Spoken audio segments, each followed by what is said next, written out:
Ang sulat sa mga Hebreo, unang kabanata. Noong una, nagsalita ang Diyos sa ating mga ninuno sa iba't ibang panahon at sa iba't ibang paraan sa pamamagitan ng mga propeta. Ngunit nito mahuling araw, siya nagsalita sa atin sa pamamagitan ng kaniyang anak. Sa pamamagitan ng anak ay nilikha ng Diyos ang sanglibutan at siya ang piniling magmay-ari ng lahat ng bagay.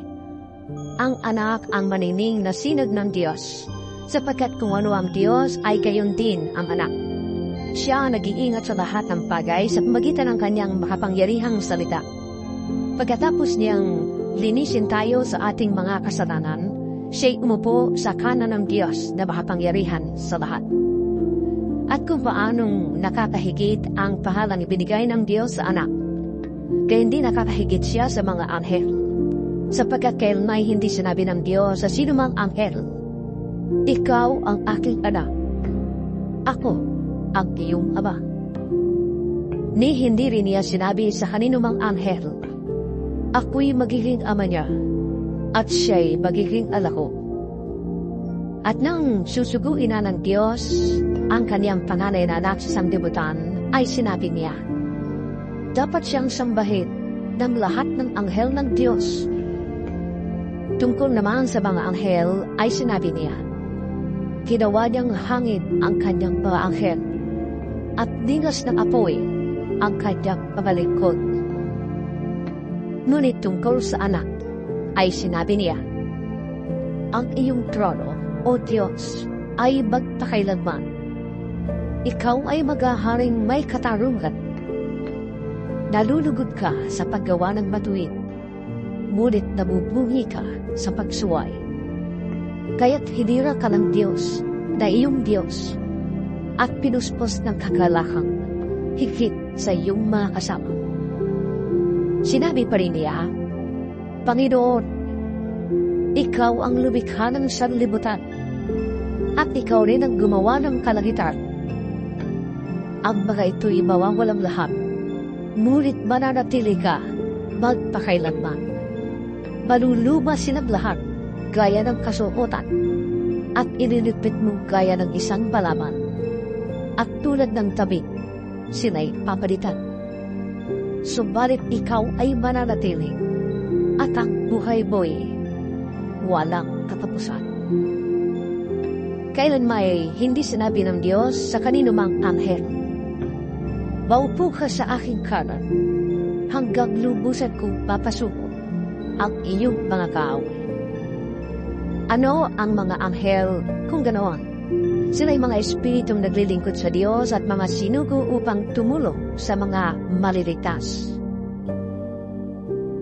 Ikalawang kabanata. Kaya na dapat nating panghawakang mabuti ang mga katotohanang narinig natin upang hindi tayo maligaw. Ang mensaheng ipinahayag ng mga anghel ay napatunayang totoo.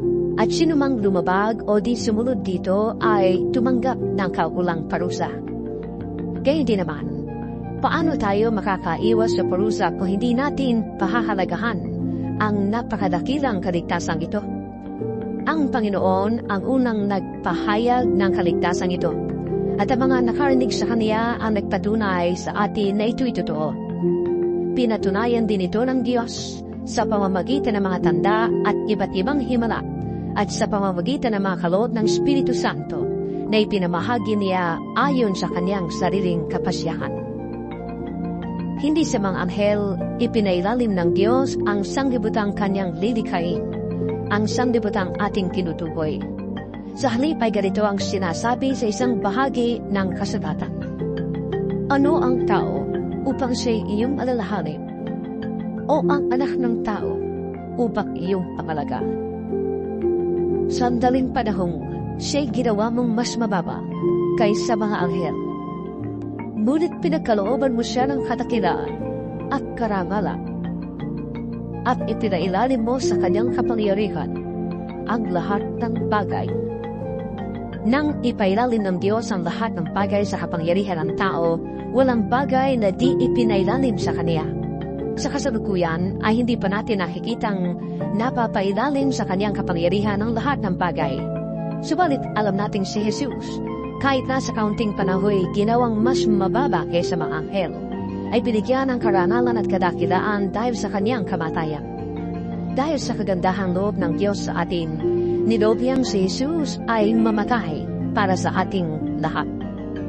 Sa pamamagitan ng mga pagtitiis, siya'y ginawang ganap ng Diyos at nang sa gayon ay makapagdala siya ng maraming tao sa kaluwalhatian. Ito'y dapat lamang na gawin ng Diyos na lumikha at nanangalaga sa lahat ng bagay, sapagkat si Jesus ang pinagmumulan ng kanilang kaligtasan. Si Jesus ang nagpapabanal sa mga tao. Ang kanyang ama at ang ama ng mga taong ito ay iisa, kaya't hindi niya ikinahihiyang tawagin silang mga kapatid. Sinabi niya sa Diyos, "Ipapahayag ko sa aking mga kapatid ang iyong pangalan, at aawit ako ng papuri sa iyo sa gitna ng kapuluman." Sinabi rin niya, "Ako'y mananalig sa Diyos," at dugtong pa niya, "Narito ako at ang mga anak na ibinigay sa akin ng Diyos." Dahil sa ang mga anak na tinutukoy niya ay tao, naging tao rin sa Jesus at tulad nila ay may laman at dugo. Ginawa niya ito upang sa pamamagitan ng kanyang kamatayan ay mawasak niya ang kapangyarihan ng Diablo na siyang may kapangyarihan sa kamatayan. At pinalaya niya ang lahat ng tao na habang panahoy inalipin ang takot sa kamatayan. Hindi ang mga anghel ang kanyang tinutulungan, sa halip ay ang mga anak ni Abraham. Kaya't kinailangang matulad siya sa kanyang mga kapatid sa lahat ng paraan. Sa gayon, siya ay naging isang dakilang pari, mahabagin at tapat na naglilingkod sa Diyos at nag-aalay ng handog para mapatawad ang mga kasalanan ng tao. At ngayon matutulungan niya ang mga kinutukso dahil siya rin ay kinukso at naghirap. Ikatlong kabanata. Mga kapatid, sa pananampalataya at kasama sa pagkakatawag ng Diyos, alalahanin niyo si Jesus ang sinugo ng Diyos upang maging dakilang pari ng ating pananampalataya. Tapat siya sa Diyos na pumili sa Kanya, tulad ni Moises na naging tapat sa sambahayan ng Diyos. Kung ang nagtayo ng bahay ay mas maranal kaysa sa bahay, gayon din naman lalong maranal si Jesus kaysa kay Moises. Bawat bahay ay may tagapagtayo, ngunit ang Diyos lamang ang nagtayo ng lahat ng bagay. Si Moises ay naging tapat sa buong sambahayan ng Diyos bilang lingkod upang magpatotoo sa mga bagay na iahayag sa mga darating na panahon. Subalit si Kristo ay tapat bilang anak na namumuno sa sambahayan ng Diyos. At tayo ang kanyang sambahayan kung matibay ang ating pag-asa at hindi natin ito ikinahihiya. Kaya tulad ng sinabi ng Espiritu Santo, kapag narinig niyo ngayon ang tinig ng Diyos, huwag maging matigas ang inyong puso, tulad noong maghimagsik ang inyong mga ninuno tungod sa ilang. Nang subukin nila ako, do'y tinukso nila ako at sinuko. Gayong nakita nila ang mga ginawa ko sa loob ng 40 taon. Kaya't napukot ako sa kanila at sinabi ko, lagi silang lumalayo sa akin. Ang mga utos ko'y ayaw nilang sundin, kaya't sa galit ko'y aking isinumpa. Hindi sila makakapasok sa lupain aking inihanda upang doon sila makapagpahinga. Mga kapatid, ingatan ninyong huwag sumama ang sinuman sa inyo at mawalan ng pananampalataya hanggang sa talikdan ang Diyos na buhay. Sa halip, magtulungan kayo araw-araw habang may panahon pa upang walang sinumang madaya sa inyo at maging alipin ang kasalanan, sapagkat tayong lahat ay kasama ni Kristo sa gawain, kung nananatili tayong matatag hanggang wakas sa ating pananalig sa Kanya. Ito nga ang sinasabi sa kasulatan. Kapag narinig niyo ngayon ang tinig ng Diyos, huwag maging matigas ang inyong ulo, tulad noong maghimagsik ang inyong mga ninuno. Sino ang naghimagsik laban sa Diyos kahit na narinig nila ang kanyang tinig? Hindi ba't ang lahat ng inilabas ni Moises sa Ehipto? At kanino nagalit ang Diyos sa loob ng 40 taon? Hindi ba't sa mga nagkasala at namatay sa ilang?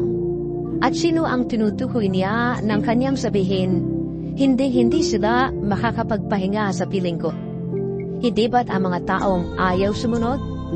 Maliwanag kung ganoon na hindi sila nakapasok sa lupang pangako dahil hindi sila nanalig sa Diyos. Ika-4 na kabanata. Kaya nga habang nananatili ang pangako ng Diyos, na tayo'y makakapasok at makakapagpahinga sa piling niya, mag-ingat kayo at baka meron sa inyo na hindi makatanggap ng pangakong ito.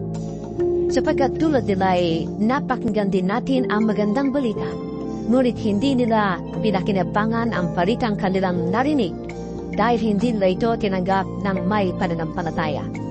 Tayo mga sumampalataya ang nakatanggap ng kapahingahang ipinangako.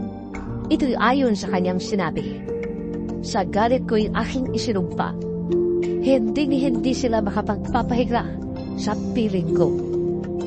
Sinabi niya ito kahit tapos na niya ang kanyang mga gagawin mula ng likhain ng sanglibutan. Sapagkat sinasabi sa isang bahagi ng kasulatan ang tungkol sa 7 araw at sa 7 araw. Nagpahinga ang Diyos sa kanyang paglikha at muli pang sinabi, hindi nila kakabtan ang lupaing aking inihanda upang doon sila makapagpahinga. Ang mga unang nakarinig ng magandang balita ay hindi nakapasok dahil hindi sila sumampalataya. Ngunit may mga inaanyayahan pa ring magpahinga sa piling ng Diyos. Kaya't muling nagtakda ang Diyos na isa pang araw na tinawag niyang ngayon. Pagkalipas na mahabang panahon, sinabi sa pamagitan ni David sa kasulatang nabanggit, ngayon, kapag narinig ninyo ang tinig ng Diyos, huwag ninyong patigasin ang inyong puso. Kung ang mga tao noon ay nabigyan ni Josue ng ganap na kapahingahan, hindi na sana ipinangako pa ng Diyos ang tungkol sa isa pang kapahingahan. Kung paano nagpahinga ang Diyos sa 7 araw, meron ding kapahingahang nakalaan sa mga taong nananalig sa Diyos, sapagkat ang sinumang makapasok at makapagpahinga sa piling ng Diyos ay magpapahinga rin sa kanyang paggawa, tulad ng Diyos na nagpahinga sa kanyang paglikha. Kaya't sikapin nating makamtan ang kapahingahang iyon at huwag matigong tulad ng mga hindi sumasampalataya. Ang salita ng Diyos ay buhay at mabisa, mas matalas kaysa alinmang tabak na sa magkabilay may talig. Ito'y tumatagos maging sa kaibuturan ng kaluluwa at espiritu, ng mga kasukasuan at buto, at nakakaalam ng mga iniisip at binabalak ng tao. Walang makakapagtago sa Diyos, ang lahat ay hayag at lantat sa kanyang paningin, at sa kanya tayo mananagot.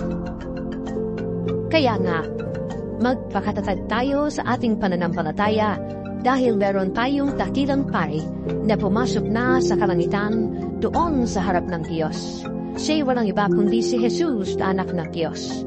Ang ating dakilang paring ito ay nakakaunawa sa ating mga kahinaan, sapagkat tulad natin, tinukso siya sa lahat ng paraan ngunit hindi siya nagkasala. Kaya't huwag tayong mag-atubiling lumapit sa trono ng mahabaging Diyos upang makamtan natin ang habag at kalinga sa panahon ng ating pangangailangan. 5 kabanata. Ang bawat pinakapunong pari ay pinili mula sa mga tao at inilagay sa ganoong tungkulin upang maglingkod sa Diyos para sa mga tao. Siya ang nag-aalay ng mga kaloob at mga handog para mapatawad ang mga kasalanan. Nadarama niya ang kahinaan ng mga mangmang at ng mga naliligaw ng landas, sapagkat siya ay mahina ring tulad nila. At dahil sa kanyang kahinaan, kinakailangang siya ay mag-alay ng handog hindi lamang para sa kasalanan ng iba, kundi para sa kanya ring mga kasalanan. Ang karangalan ng pagiging pinakapunong pari ay hindi maaaring makamtan ni numan sa kanyang sariling kagustuhan. Ang Diyos ang pumipili sa kaniya, tulad ng pagkapili kay Aaron. Gayon din naman, hindi itinaas ni Kristo ang kanyang sarili upang maging dakilang pari.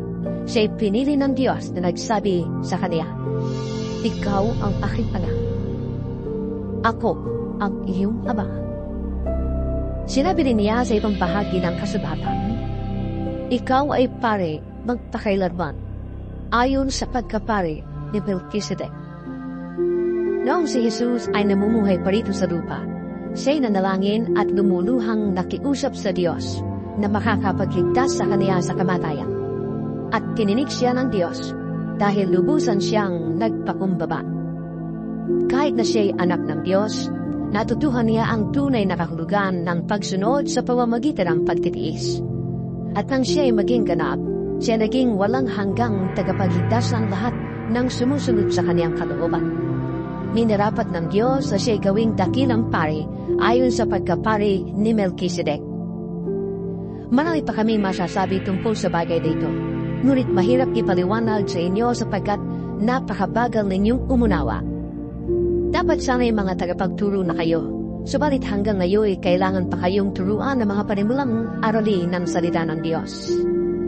Dapat sana'y kumakain na kayo ng matigas na pagkain, ngunit hanggang ngayon, gatas pa lamang ang inyong kaya. Ang nabubuhay sa gatas ay sanggol pa, at wala pang nalalaman tungkol sa tama at mali.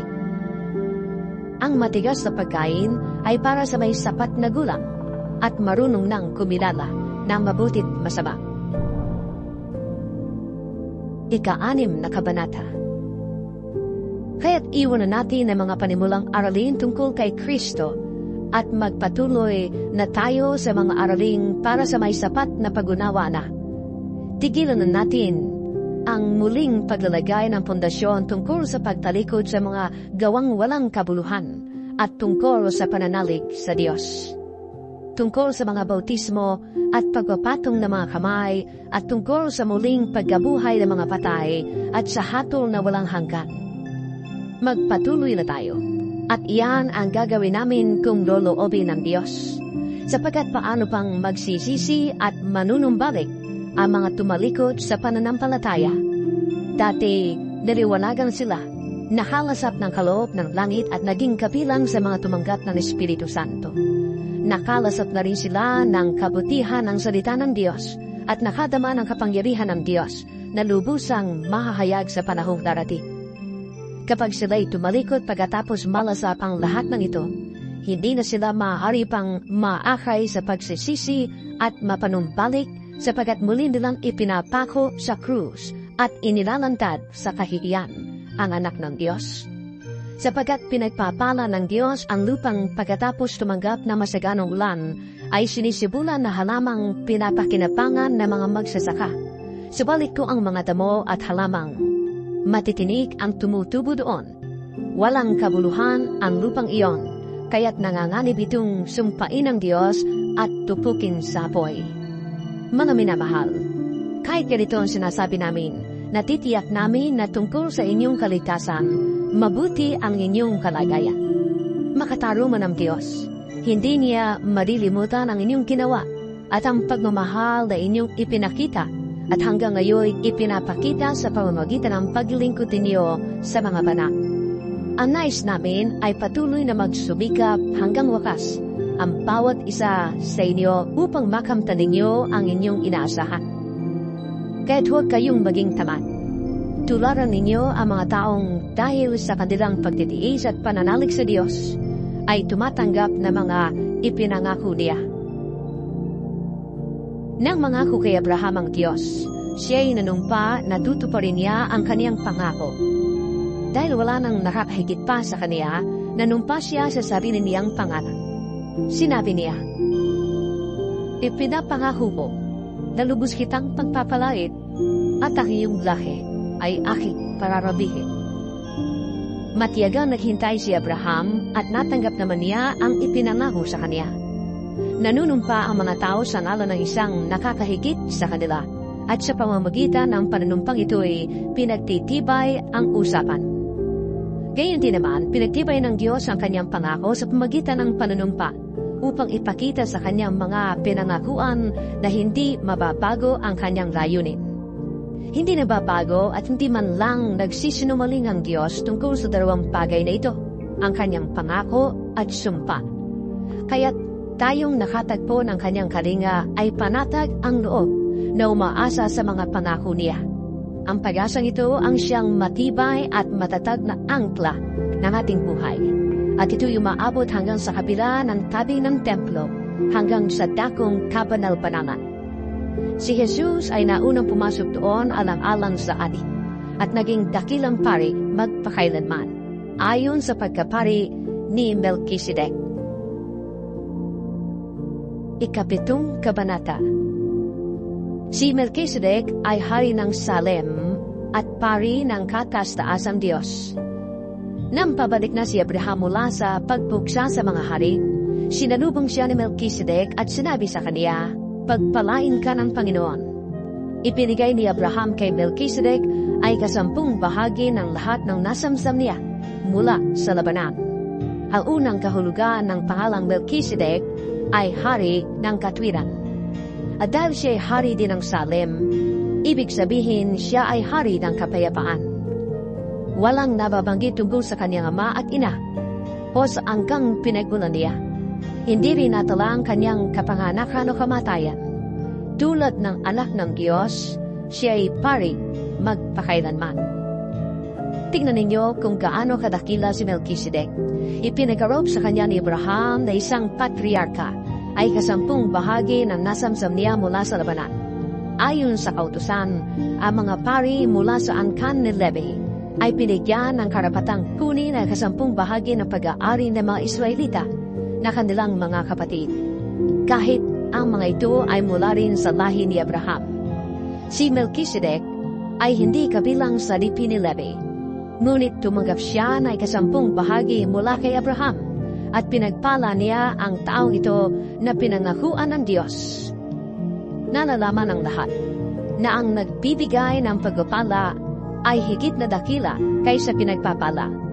Ang mga Levita na tumatanggap ng 10 bahagi ay may kamatayan, ngunit buhay si Melchizedek ayon sa kasulatan. Kaya't masasabi na rin na maging si Levi na tumatanggap na 10 bahagi ay nagbigay rin ng 10 bahagi sa pamamagitan ni Abraham, sapagkat masasabing si Levi ay nasa katawan pa ng kanyang ninunong si Abraham nang ito'y salubungin ni Melchizedek. Ang kautusan ay binigay ng Diyos sa mga Israelita upang sila'y maging ganap. Kung ang pagiging ganap ay nakamtan sa pamamagitan ng mga paring mula sa angkan ni Levi, hindi na sana kinailangan pa ang ibang pari ayon sa pagkapari ni Melchizedek na iba sa pagkapari ni Aaron. Kapag binago ang pagkapari, kailangan ding baguhin ang kautusan. Ang ating Panginoon ang paring tinutukoy dito. Kabilang siya sa ibang angkan at wala isa man sa angkan niya ang naglingkod bilang pari. Alam ng lahat na siya'y mula sa angkan ni Juda at hindi binanggit ni Moises ang angkang ito nang sabihin niya ang tungkol sa mga pari. Ang bagay na ito ay lalo pang naging maliwanag nang magkaroon ng ibang pari ayon sa pagkapari ni Melchizedek. Naging pari siya dahil sa kapangyarihan ng buhay na kailanman di matatapos at hindi dahil sa lahing pinagmulan ayon sa hinihingi ng kautusan, sapagkat ito ang sinasabi ng kasulatan tungkol sa kaniya. Ikaw ay pari magpakailanman ayon sa pagkapari ni Melchizedek. Kaya nga, inalis ang unang alituntunin dahil sa ito'y mahina at walang bisa, sapagkat walang sinumang nagiging ganap sa pamamagitan ng kautusan ni Moises. Higit na mabuti ang bagong pag-asang tinanggap natin ngayon, sapagkat sa pamamagitan nito ay nakakalapit na tayo sa Diyos. Ang Diyos ay hindi sumumpa nang gawin niyang pari ang iba, ngunit sumumpa siya nang gawin niyang pari si Jesus ayon sa sinabi niya. Ang Panginoon ay sumumpa at hindi siya magbabago ng isip.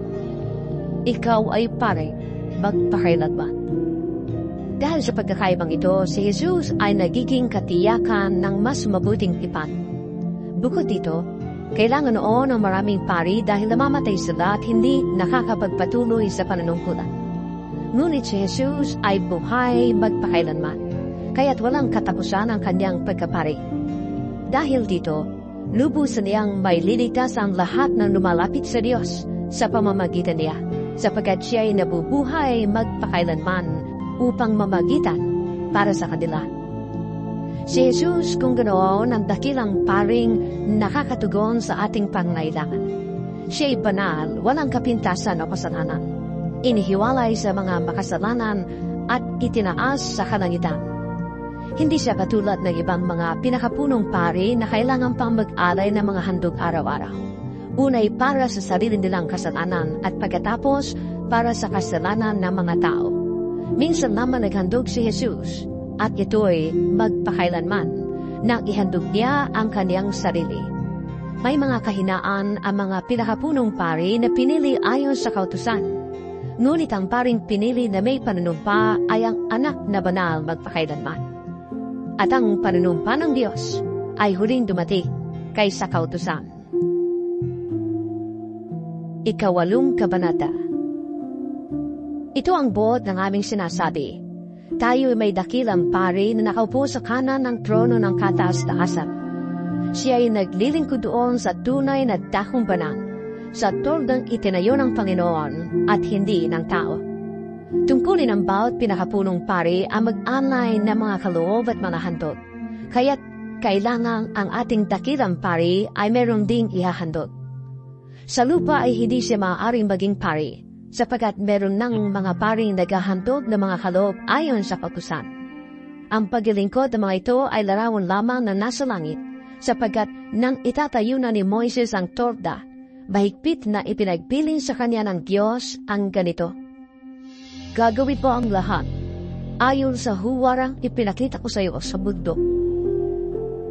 Ngunit ang paglilingkod na ipinagkaloob kay Jesus ay higit na dakila kaysa ipinagkaloob sa kanila, dahil siya ay tagapamagitan ng isang tipan na higit na mabuti, sapagkat ang tipang ito ay nababatay sa mas maiinam na pangako. Kung walang kakulangan ang unang tipan, hindi na sana nangailangan pa ng pangalawa. Ngunit nakita ng Diyos ang pagkukulang ng kanyang bayan, kaya't sinabi niya, darating ang mga araw, sabi ng Panginoon, na ako'y makikipagtipad ng panibago sa bayan ng Israel at sa bayan ng Huda, hindi tulad ng pakikipagtipad ko sa kanilang mga ninuno. Nang akayin ko sila palabas mula sa Ehipto, hindi sila naging tapat sa pakikipagtipad sa akin, kaya't sila'y pinabayaan ko. Ito ang aking magiging tipan sa bayang Israel. Pagdating ng mga araw na iyon, sabi ng Panginoon, itatanim ko sa kanilang isip ang aking mga utos, at iuukit ko ang mga ito sa kanilang puso. Ako ang magiging Diyos nila, at sila naman magiging bayan ko. Hindi nakakailanganin ituro ni naman sa kanyang kababayan o sabihin sa kanyang kapatid, kilalanin mo ang Panginoon, sapagkat ako'y makikilala nilang lahat, mula sa pinakaaba hanggang sa pinakatakil, sapagkat patatawarin ko sila sa kanilang mga kasalanan at kalilimutan ko na ang kanilang mga kasamaan. Nang sabihin ng Diyos ang tungkol sa bagong tipan, pinawalang bisa niya ang una, at anumang pinapawalang bisa at naluluma ay malapit nang mawala.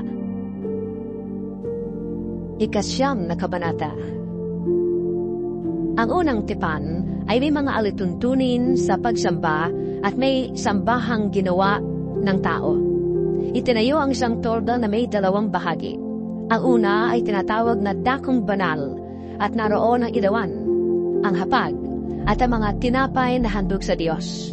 Ang ikalawa ay nasa kabila ng pangalawang tabing at tinatawag na dakong kabanal-banalan. Naroon ang altar na sunugan ng insenso at ang kaba ng tipan na parehong nababalutan ng ginto. Nasa loob ng kaba ng susidlang ginto na may lamang mana, ang tungkod ni Aaron na nagkaroon ng dahon at ang mga tapyas na bato kung saan nakasulat ang tipan. At sa ibabaw ng kaban ay may mga kerubin na nagpapakitang naroon ang Diyos. Nalililiman na mga pakpak na mga kerubin ang trono ng habag, ngunit ito'y hindi na namin ipapaliwanag ng isa-isa na yon. Ganoon ang pagkakaayos ng loob ng todang kanilang sinasambahan. Ang mga pari ay pumapasok araw-araw sa unang bahagi upang ganapin ang kanilang tungkulin. Ngunit tanging ang pinakapunong pari ang nakakapasok sa ikalawang bahagi, at ito'y minsan lamang niyang ginagawa sa isang taon. Siya ay may dalang dugo na inihahandog sa Diyos para sa mga kasalanang nagawa niya at na mga tao nang hindi nalalaman. Sa ganong kaayusan, maliwanag na itinuturo ng Espiritu Santo na ang daang papunta sa dakong kabanal-banalan ay hindi pa bukas habang nakatayo pa ang unang bahagi ng torta. Simbolo lamang ang mga iyon at ang kahulugan nito ay ang kasalukuyang panahon. Ang mga kaloob at mga handog na iniaalay ay hindi nagpapabanal sa sumasamba. Ang paglilinis nila ay nauukol lamang sa pagkain at inumin at sa iba't ibang uri ng paglilinis, mga alituntuning panglabas na iiral hanggang sa baguhin ng Diyos ang lahat ng bagay. Ngunit dumating na si Kristo, ang dakilang pari ng bagong tipan, at siya'y naglilingkod doon sa sambahang lalong dakila. Walang katulad at hindi ginawa ng tao. Sa makatwid ay hindi sa sanglibutan ito. Minsan lamang pumasok si Kristo sa dakong kabanal-banalan, at iyo'y sapat na. Hindi dugo ng mga kambing at bisirong baka ang kanyang inihandog, kundi ang sariling dugo, para mapatawad tayo sa ating mga kasalanan magpakailanman. Kung ang dugo ng mga kambing at toro at ang abo ng tumalagang baka ay iwiniwisik sa mga taong itinuturing na marumi upang sila'y luminis ayon sa kautusan, higit ang nagagawa ng dugo ni Kristo. Sa pamamagitan ng walang hanggang Espiritu ay inialay niya sa Diyos ang kanyang sarili bilang handog na walang kapintasan.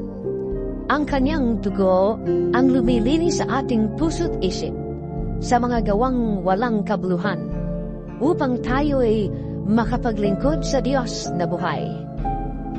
Kaya nga, si Kristo ang tagapamagitan ng bagong tipan. Sa pamamagitan ng kanyang kamatayan, ay ipinatawad ang paglabag ng mga tao noong sila'y nasa ilalim pa ng unang tipan. Dahil dito, makakamta ng mga tinawag ng Diyos ang walang hanggang pagpapala na kanyang ipinangako. Kapag may testamento, kailangang mapatunayang patay na ang gumawa niyon. Sapagkat ang testamento ay walang bisa habang buhay pa ang gumawa. Magkakabisa lamang iyon kapag siya'y namatay na. Maging ang unang tipan ay hindi pinagtibay kung hindi sa pamamagitan ng dugo ng mga hayop na inihandog. Matapos ipahayag ni Moises sa mga tao ang bawat alituntunin sa kautusan, kinuha niya ang dugo ng mga baka at ng mga kambing at hinaluan niya iyon ng tubig. Kumuha siya ng pulang lana at sana ng isopo at isinawsaw iyon sa dugong may halong tubig. Winisikan ang aklat ng kautusan at ang mga tao. Kasabay nito ay kanyang sinabi, ito ang dugong nagpapatibay sa tipang ibinigay ng Diyos at ipinapatupad sa inyo. Winisikan din niya ng dugo ang torta at ang mga kagamitan sa pagsamba. Ayon sa kautusan, halos lahat ng bagay ay nililinis sa pamamagitan ng dugo at walang kapatawaran ng kasalanan kung hindi sa pamamagitan ng pagdanak ng dugo. Ang mga bagay sa sambahang iyon ay larawan lamang ng mga nasa langit at kinakailangang linisin sa pamamagitan ng mga handog. Ngunit higit na mabubuting handog ang kinakailangan sa paglilinis ng mga bagay sa sambahang nasa langit, sapagkat si Kristo ay hindi pumasok sa isang dakong banal na ginawa ng tao at larawan lamang ng tunay. Sa langit mismo siya pumasok at ngayon nasa harap na siya ng Diyos at namamagitan para sa atin. Ang pinakapulong pari ng mga Hudyo ay pumapasok sa dakong banal taon-taon na may dalang dugo ng mga hayop. Ngunit si Kristo ay minsan lamang pumasok upang ihandog ang kanyang sarili. Kung di gayon, kailangan sanang siya'y paulit-ulit na mamamatay mula pa ng likhain ng sanglibutan. Subalit minsan lamang siyang nagpakita na yung magtatapos na ang panahon upang pawiin ang kasalanan sa pamamagitan ng handog na kanyang inialay. Itinagda sa mga tao na sila'y minsang mamamatay at pagkatapos ay ang paghuhukom. Gayon din naman, Si Kristo'y misa inihandog upang pawiin ang mga kasalanan ng mga tao. Siya'y muling darating, hindi upang ihandog na muli dahil sa kasalanan, kundi upang iligtas ang mga naghihintay sa Kaniya. Ikasampung kabanata. Ang kautusan ay malabong anino lamang at hindi ganap na larawan ng mabubuting bagay na darating. Hindi ito nagpapabanaw sa mga lumalapit sa Diyos sa pamamagitan ng mga handog na iniaalay taon-taon. Kung napatawad na nga ang mga lumalapit sa Diyos sa pamamagitan ng ganoong mga handog, wala na sana silang dapat alalahanin at hindi na sila kailangang mag-alay pang muli. Ngunit ang mga alay na ito ang nagpapagunita sa mga tao ng kanilang mga kasalanan taon-taon, sapagkat ang dugo ng mga toro at mga kambing ay hindi makakapawi ng mga kasalanan. Dahil diyan, nang si Kristo'y manaog sa daigdig, sinabi niya sa Diyos, ang mga alay at handog na hayop ay hindi mo ninais. Kaya pinihanda mo making katawan upang maging handog. Hindi mo kinalugdan ang mga handog na sinusulog at ang mga handog upang pawiin ang kasalanan. Kaya't sinabi ko, narito ako, O Diyos, upang sundin ang iyong kalooban, ayon sa sinasabi ng kasulatan tungkol sa akin. Sinabi mo na niya, hindi mo ninais o kinalugdan ang mga alay at handog na hayop, mga handog na susunugin, at mga handog dahil sa kasalanan. Kahit ito'y inihahandog ayon sa kautusan, sa kanya itinugtong, ako'y pumarito upang sundin ang iyong kalooban. Sa ganitong paraan, inalis nga ng Diyos ang kunang handog at pinalitan ng handog ni Kristo. At dahil sinunod niya ang kalooban ng Diyos, nilinis tayo ni Jesucristo sa ating mga kasalanan sa pamamagitan ng minsanang paghahandog ng kanyang sarili. Bawat pari ay naglilingkod araw-araw at naghahandog ng ganon ding mga handog. Subalit, hindi naman nakakapawi ng kasalanan ang mga handog na iyon. Ngunit si Kristo ay minsan naman naghandog para sa mga kasalanan at pagkatapos ay umupo sa kanan ng Diyos. Ngayon ay naghihintay siya roon hanggang sa lubusang pasukuin sa kanya ng Diyos ang kanyang mga kahaway. Sa makatwid, sa pamamagitan lamang ng isang paghahandog ay kanyang ginawang banal magpakailanman ang mga nililinis niya. Ang Espiritu Santo ay nagpapatuturin sa atin tungkol dito. Sinabi niya, itong aking magiging tipan sa kanila pagdating ng mga araw na iyon, sabi ng Panginoon. Iuukit ko sa kanilang puso ang aking mga utos at itatanim ko mo na yon sa kanilang mga isip. Pagkatapos ay sinabi pa niya, hindi ko na aalalahanin ang kanilang mga kasalanan at mga kasamaan. Sapagkat ipinatawad na ang mga kasalanan, hindi na kailangan pang maghandog dahil sa kasalanan. Kaya nga mga kapatid, tayo'y malaya ng makakapasok sa dakong kabanal-banalan dahil sa dugo ni Jesus. Binuksan niya para sa atin ang isang bago at buhay na daang naglalagos hanggang sa kabila ng tabing, at ang tabing na ito'y ang kanyang katawan. Tayo may isang dakilang pari na namamahala sa sambahayan ng Diyos. Kaya't lumapit tayo sa Diyos na may pusong tapat at may matibay na pananalig sa Kanya.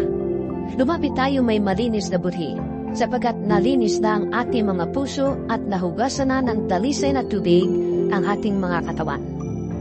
Magpakatadag tayo sa ating pag-asa at huwag nang mag-alinlangan, sapagkat ang nangako sa atin ay maaasahan. Sikapin din nating gisingin ang damdamin ng bawat isa sa pag-ibig sa kapwa at sa paggawa ng mabuti. Huwag nating kaliligtaan ang pagdalo sa ating mga pagtitipon, gaya ng ginagawa ng ilan. Sa halip, palakasin natin ang loob ng isa't isa, lalo na ngayong nakikita nating malapit na ang araw ng Panginoon. Kung matapos nating malaman at tanggapin ang katotohanan at magpapatuloy pa rin tayo sa pagkakasala, wala nang handog na may aalay pa para sa ikapagpapatawad ng ating mga kasalanan. Ang naghihintay na lamang sa atin ay ang nakakapangilabot na paghukom at ang naglalagablab na apoy na tutupok sa mga kaaway ng Diyos. Ang mapatunayan duwabang sa kautusan ni Moises, batay sa patutuo ng 2 o 3 saksi, ay walang awang pinapatay. Gaano kabigat sa akala ninyo ang parusang nararapat sa taong humamak sa anak ng Diyos, lumapastangan sa dugong nagpatibay sa tipan at nagpabanaw sa Kanya, at humamak sa mahabaging espiritu, sapagkat kilala natin ang nagsabi, "Ako ang maghihiganti, ako ang magpaparusa." At siya rin ang nagsabi, "Hahatulan ng Panginoon ang kanyang bayan." Kakilakilabot ang mahulog sa kamay ng buhay na Diyos. Alalahanin ninyo ang mga araw na nagdaan, kung paanong kayo'y nagtiis na matinding hirap matapos na kayo'y maliwanagan, ngunit hindi kayo nagpadaig. Kung minsan, kayo ang iniinsulto at pinahihirapan sa harap ng mata. Kung minsan naman kayo ang umaalalay sa mga kasamahang pinapahirapan. Tinamayan ninyo ang mga nakabilanggo, at hindi kayo nalungkot nang kayo'y agawan ng kayamanan, sapagkat alam ninyong higit na mabuti at nananatili ang kayamanang nakalaan sa inyo. Kaya't huwag kayong mawawala ng pananalig sa Diyos, sapagkat dakila ang naghihintay sa inyong gantimpala. Kinakailangan kayo'y magtiis upang masunod ninyo ang kalooban ng Diyos at matanggap ninyo ang Kanyang ipinangako, sapagkat kaunting panahon na lamang, hindi na magtatagal, at ang paparito ay darating. Ang tapat kong lingkod ay nabubuhay sa pananalig sa akin. Ngunit kung siya'y tatalikod, hindi ko siya kalulugdan. Ngunit hindi tayo kabilang sa mga tumatalikod at nababahamak, kundi sa mga nananalig sa Diyos at sa naliligtas. 11 kabanata. Ang pananalig ay pagtitiwala na mangyayari ang mga inaasahan at katiyakan tungkol sa mga bagay na di nakikita. Kinarugdan ng Diyos ang mga tao noong una dahil sa kanilang pananalig sa Kanya. Dahil sa pananalig, nauunawaan natin na ang sanglibutan ay nilalang sa pamamagitan ng salita ng Diyos, at ang mga bagay na nakikita ay mula sa mga hindi nakikita. Dahil sa pananalig sa Diyos, si Abel ay nag-alay ng mas mabuting handog kaysa sa inihandog ni Cain. Kaya naman, si Abel ay kinilalang matuwid nang tanggapin ng Diyos ang kanyang handog. Kahit patay na siya, nagsasalita pa siya sa pamamagitan ng kanyang pananalig sa Diyos. Dahil sa pananalig sa Diyos, hindi namatay si Enoch, kundi inilipat sa kabilang buhay. Hindi na siya nakita sapagkat inilipat na siya ng Diyos. Sinasabi sa kasulatan na si Enoch ay naging kalugod-lugod bago siya kinuha ng Diyos. Hindi kinalulugdan ng Diyos ang hindi nananalig sa Kanya, sapagkat ang sinumang lumalapit sa Diyos ay dapat maniwalang may Diyos na nagbibigay ng gantimpala sa mga humahanap sa Kanya. Dahil sa pananalig, pinakinggan ni Noe ang babala ng Diyos tungkol sa mga bagay na mangyayari na hindi pa niya nakikita. Gumawa siya ng isang barko upang siya at ang kanyang pamilya ay maligtas. Sa pamamagitan nito ay nahatulan ang sanglibutan at siya'y ipinilang na matuwid dahil sa kanyang pananalig sa Diyos. Dahil sa pananalig sa Diyos, sumunod si Abraham nang siya'y papuntahin ng Diyos sa lupaing ipinangako sa kaniya. Humayo nga siya, kahit hindi niya alam kung saan siya pupunta. Dahil din sa kanyang pananalig, siya'y nanirahan bilang dayuhan sa lupang ipinangako sa kaniya. Mga torda naging tirahan niya, gayon din nina Isaac at Jacob, na tumanggap din ng pangakong katulad niyon. Samantala, hinihintay niya ang lungsod na Diyos mismo ang nagplano at nagtatag. Dahil din sa pananalig, si Abraham ay nagkaroon ng kakayahang maging ama. Kahit na siya ay matanda na, at si Sarah ay hindi maaaring magkaanak. Nanalig siyang tutuparin ng Diyos ang kanyang pangako. Kaya sa isang taong may tuturing na halos patay na, ay nagmula ang isang lahi na naging kasindami ng bituin sa langit at ng buhangin sa dalampasigan. Silang lahat ay namatay na may pananalig sa Diyos. Hindi nila nakamtan ang mga ipinangako ng Diyos, ngunit natanaw nila iyon mula sa malayo. Kinilala nilang sila'y mga dayuhan lamang at nangingibampayan dito sa lupa. Ipinapakilala ng mga taong nagsasalita ng ganoon na naghahanap pa sila ng sariling bayan. Kung ang mahal nila ay ang lupaing kanilang pinanggalingan, may pagkakataon pa sana silang makabalik roon. Ngunit ang hinahanap nila ay isang lungsod na lalong mabuti, iyong nasa langit. Kaya naman hindi ikinahiya ng Diyos na siya ay tawaging Diyos nila, sapagkat sila ay ipinaghanda niya ng isang lungsod. Nang subukin ng Diyos si Abraham, pananalig din ang nagudyok sa kaniya na ialay si Isaac bilang handog sa Diyos. Handa niyang ihandog ang kaisa-isa niyang anak, gayong ipinangako sa kanya ng Diyos na kay Isaac magmumula ang magiging lahi niya. Naniwala siya na kaya ng Diyos na bumuhay ng patay, kaya't sa patalinghagang pangungusap, nabalik nga sa kanya si Isaac mula sa mga patay. Dahil sa pananalig sa Diyos, ikinawad ni Isaac kina Jacob at Esau ang pagpapala para sa hinaharap. Dahil sa pananalig sa Diyos, ikinawad ni Jacob ang pagpapala sa dalawang anak ni Jose bago siya namatay. Humawak siya sa kanyang tungkod at sumamba sa Diyos. Dahil sa pananalig sa Diyos, sinabi ni Jose nang siya'y malapit na mamatay na makakaalis sa Ehipto ang mga Israelita at ipinagpiling sa kanila na dalhin ang kanyang mga buto sa kanilang pag-alis.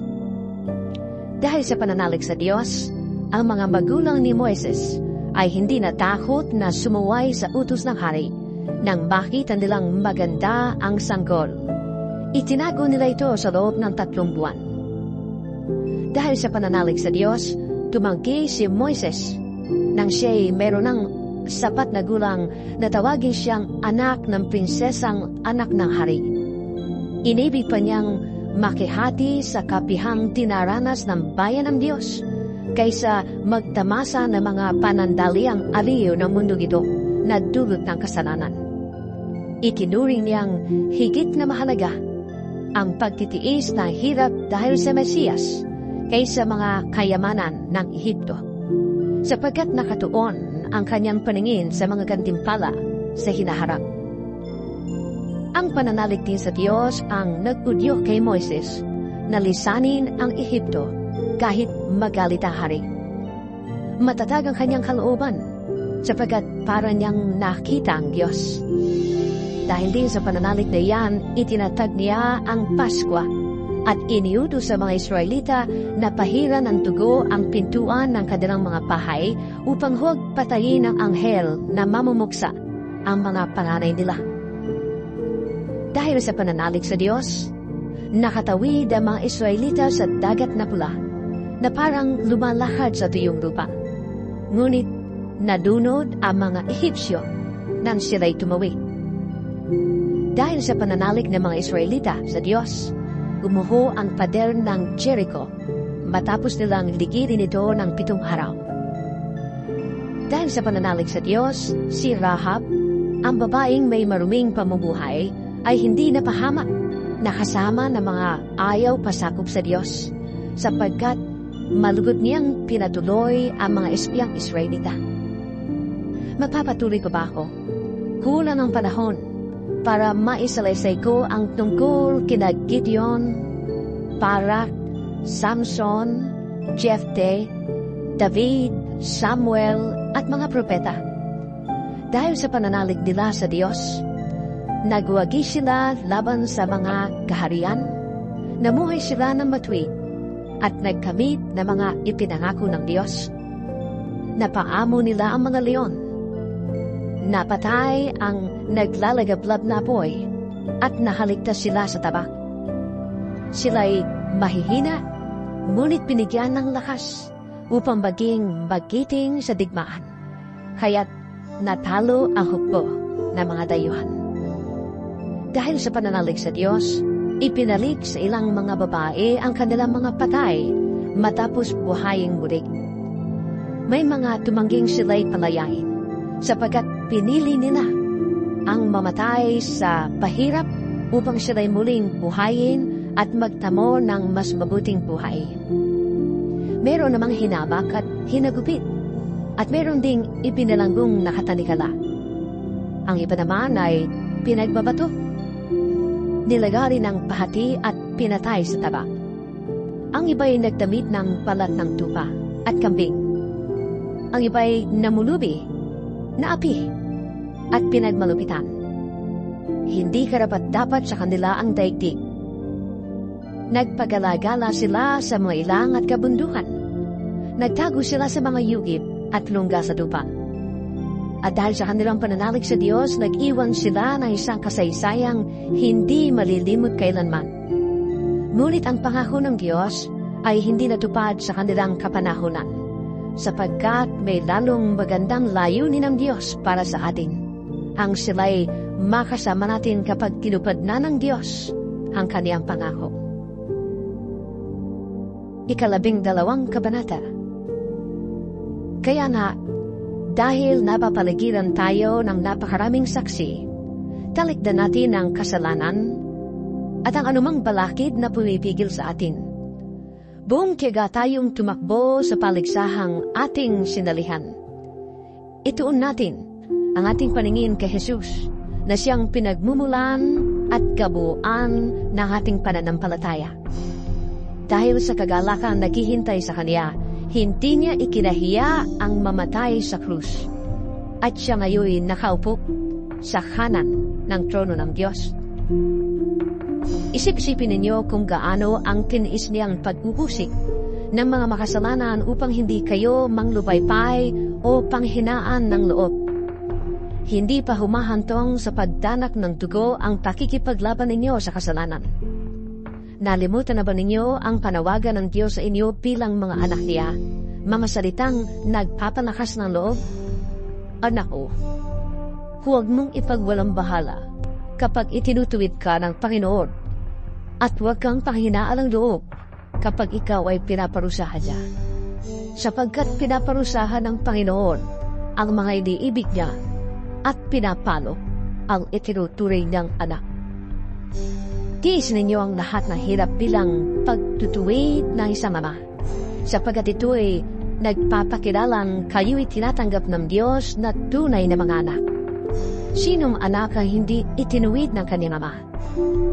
Kung ang pagtutuwid na ginagawa sa lahat ng anak ay di gawin sa inyo, hindi kayo tunay na mga anak, kundi mga anak sa labas.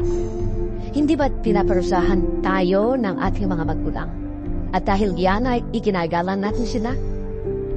Hindi ba lalong nararapat na tayo'y pasakop sa Diyos na ating Ama sa Espiritu upang tayo'y mabuhay? Sa loob na maikling panahon, itinuwid tayo ng ating mga magulang para sa ating ikabubuti. Gayon din naman, itinutuwid tayo ng Diyos sa ikabubuti natin upang tayo maging banal na tulad niya.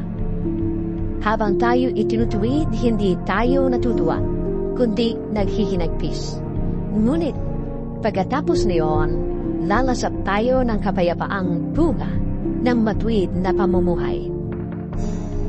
Dahil dito'y, itaas ninyo ang inyong mga kamay na naghihina at patatagin ang mga tuhod na nananalo. Lumakad kayo sa daang matuwid upang hindi lumala ang mga paang napilay at sa halipay kukunik.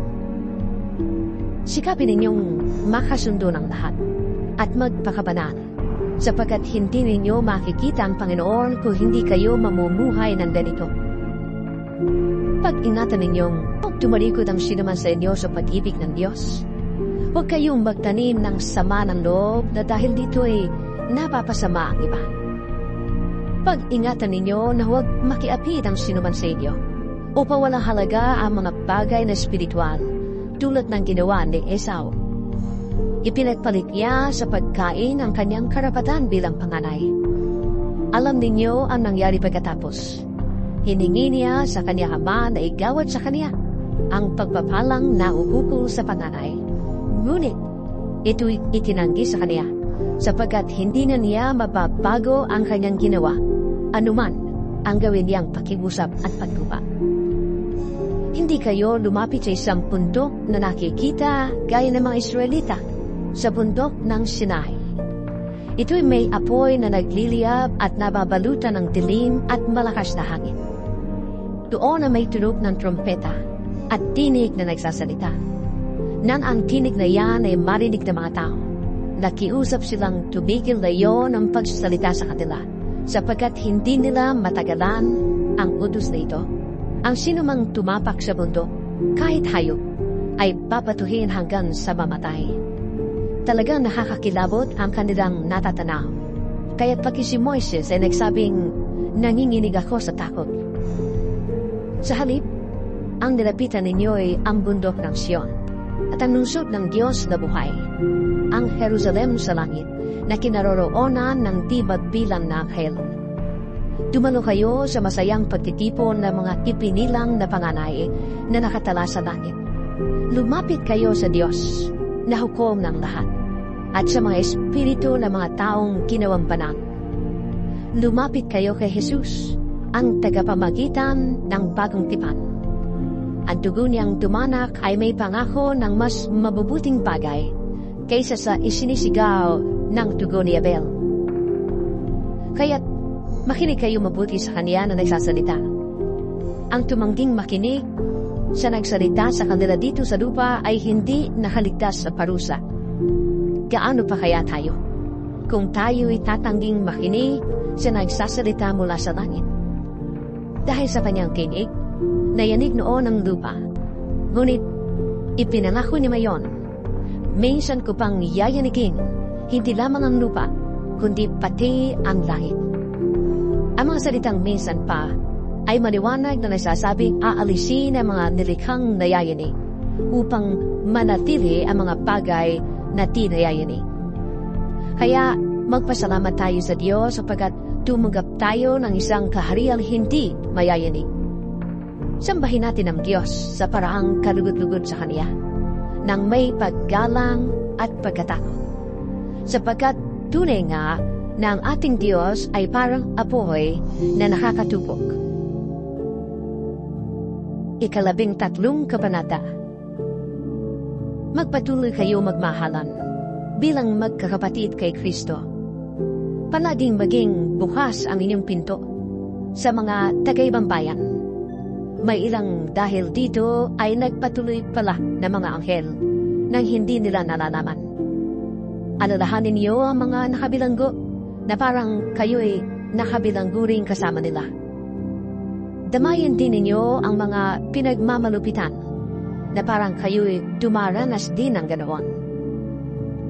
Dapat igalang ng lahat ang pagsasama ng mag-asawa at maging tapat ang mga ito sa isa't isa, sapagkat hahatulan ng Diyos ang mga nakikiapi at nananalo niya. Huwag kayong magbukhang salapi at masiyahan na kayo sa anumang nasa inyo, sapagkat sinabi ng Diyos, hindi kita iiwan ni pamabayaan man. Kaya't malakas ang loob na masasabi natin, ang Panginoon ang tumutulong sa akin. Hindi ako matatakot. Ano ang magagawa sa akin ng tao? Alalahanin niyo ang mga dati nangasiwa sa inyo, ang mga nagpahayag sa inyo ng salita ng Diyos. Isipin ninyo kung paano sila namuhay at tularan ninyo ang kanilang pananalig sa Diyos. Si Jesucristo noong nakaraan ay siya rin sa kasalukuyan at siya din magpakailanman. Huwag kayong patangay sa sari-sari at kakaibang turo.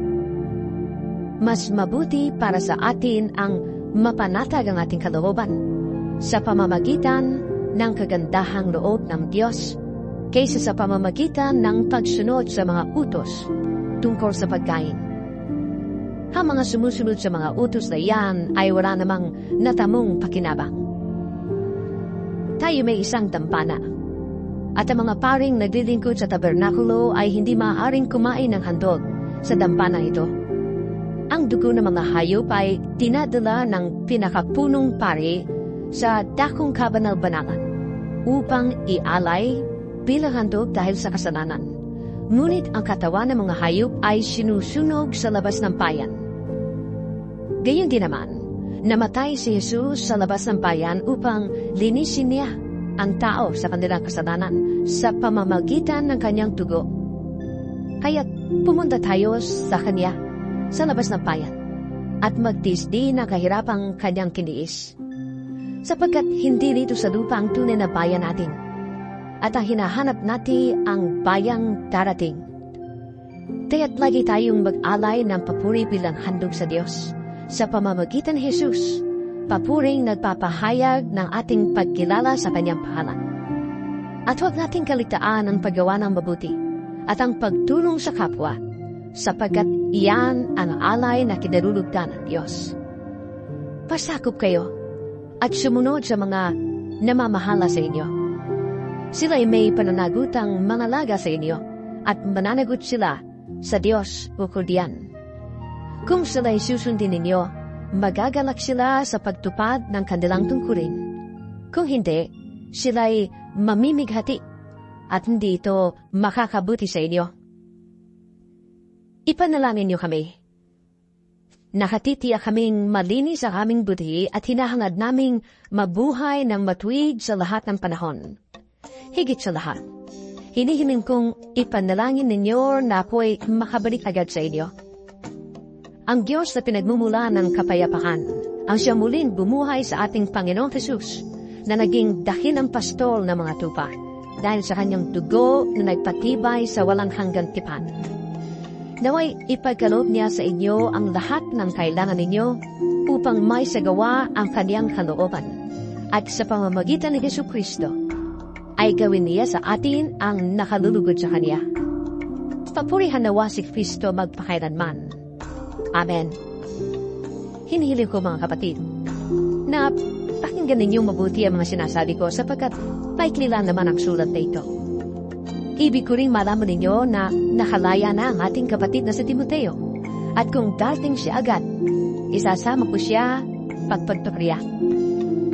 Ikumusta niyo kami sa mga nangangasiwa sa inyo at sa lahat ng kapatid. Kumusta kayo na mga kapatid sa Italia? Naway sumainyong lahat ang pagpapala ng Diyos.